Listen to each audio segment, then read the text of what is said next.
Por la señal de la Santa Cruz de nuestros enemigos, líbranos, Señor Dios nuestro. En el nombre del Padre, y del Hijo, y del Espíritu Santo. Amén. Señor mío y Dios mío, creo firmemente que estás aquí, que me ves, que me oyes. Te adoro con profunda reverencia. Te pido perdón de mis pecados y gracia para hacer con fruto este rato de oración. Madre mía Inmaculada, San José mi Padre y Señor, Ángel de mi guarda, intercedan por mí. Uno puede decir que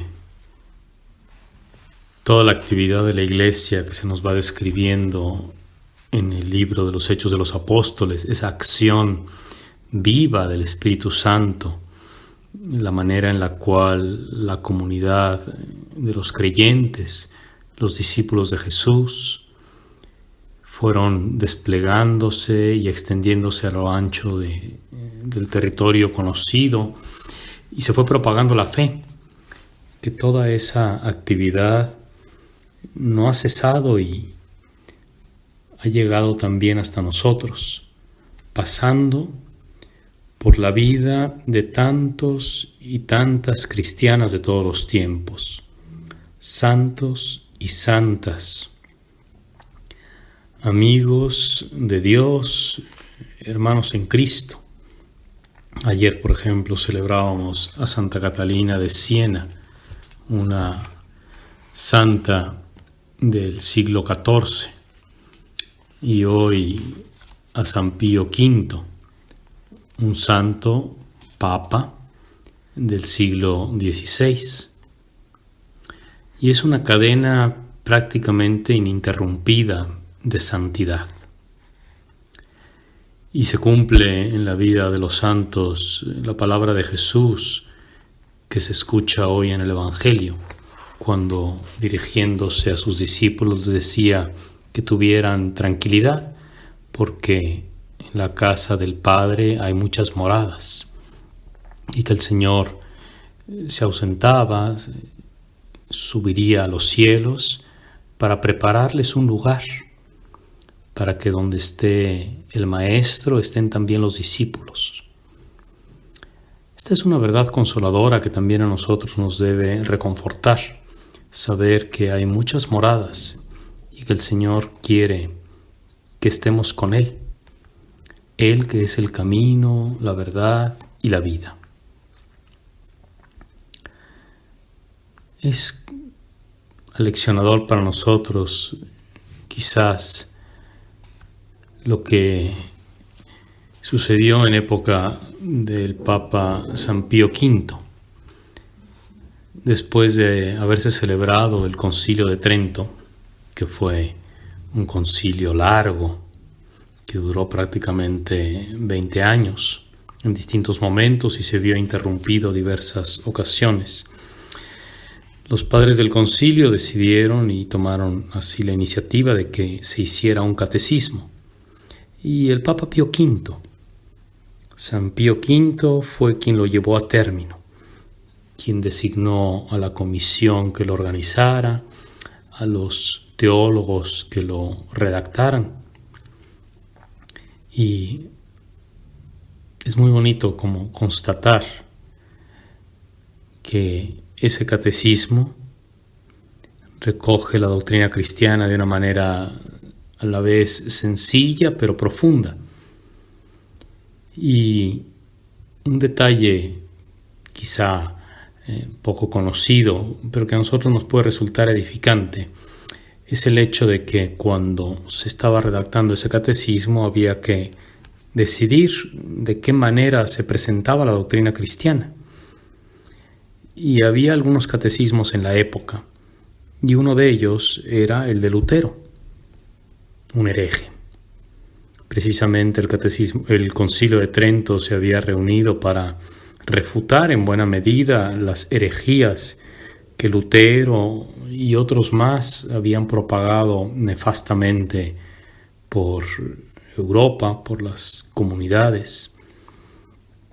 Es cierto que denunciaban algunos abusos, pero todos sabemos que una cosa es denunciar o criticar lo que es inmoral y otra cosa es tergiversar la verdad, pisotear la doctrina, negar lo que pertenece a la doctrina de la fe.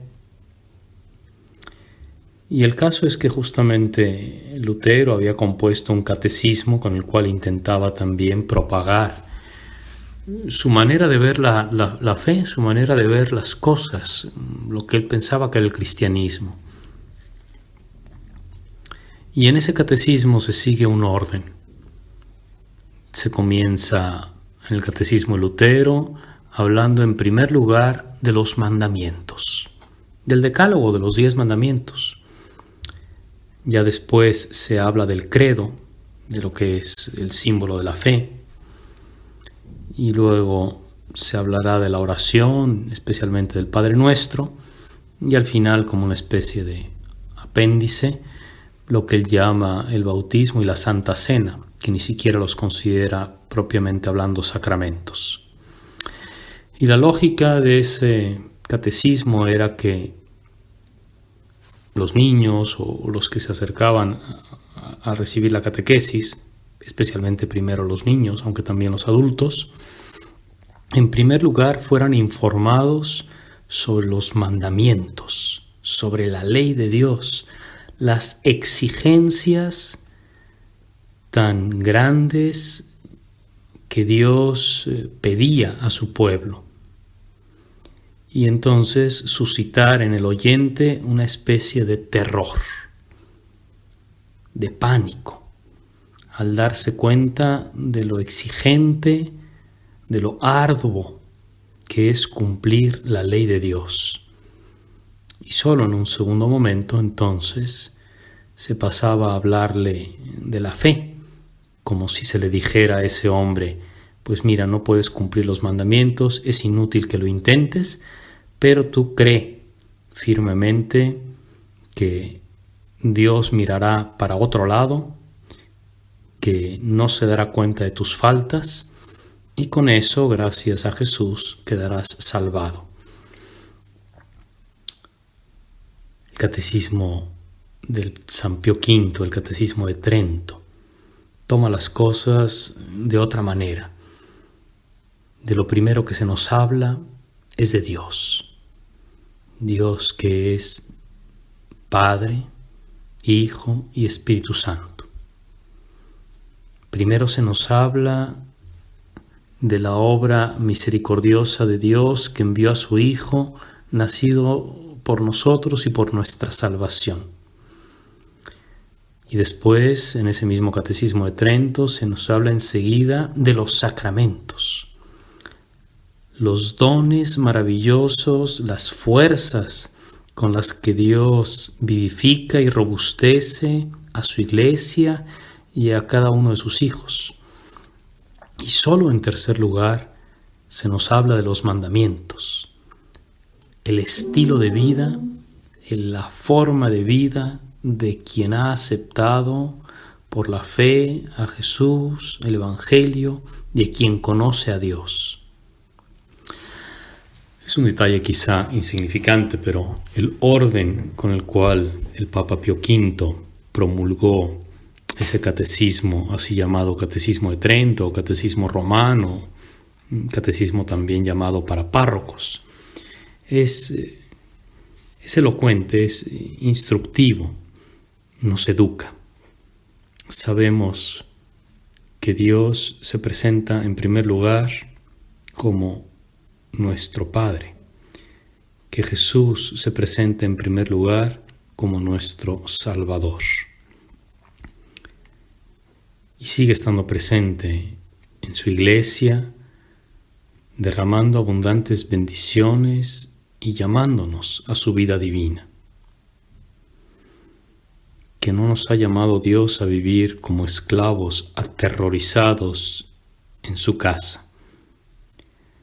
Cuando yo me vaya, les dice Jesús a sus discípulos, les prepararé una morada, para que donde yo esté, también estén ustedes.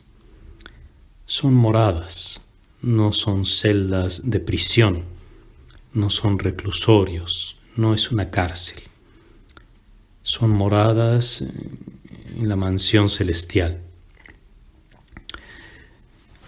Saber estas cosas es lo que nos anima a vivir con alegría el misterio de nuestra vida, el misterio de nuestra fe, el misterio de nuestra vida cristiana.